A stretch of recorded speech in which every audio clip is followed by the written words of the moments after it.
Today is the day of the 30th anniversary of Freddie Mercury's death, and I kind of wanted to look into Freddie's character on stage.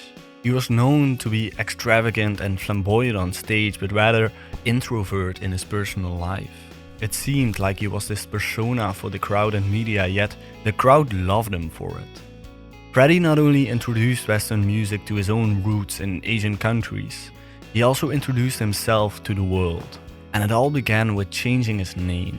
According to Brian May, I think changing his name was part of him assuming this different skin. I think it helped him to be this person that he wanted to be. The Bulsara person was still there, but for the public he was going to be this different character, this god. This character also defied the racial prejudice that was still active during that era.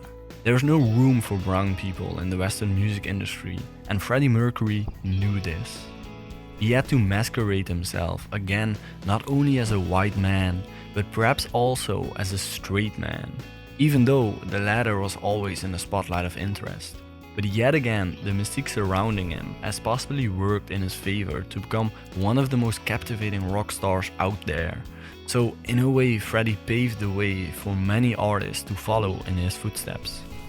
Freddie Mercury remains cherished and loved by many, and he's possibly the greatest rock and roll frontman to have ever lived. And after 30 years, his legacy is still imprinted on all kinds of genres around the world. His taste to experiment in what's the new type of music was unheard in the music industry. Songs like Bohemian Rhapsody were total shots in the dark. It was a gamble that could make or break record deals. But thanks to perseverance and experimentation, it's now, according to some critics, the best rock song in the world.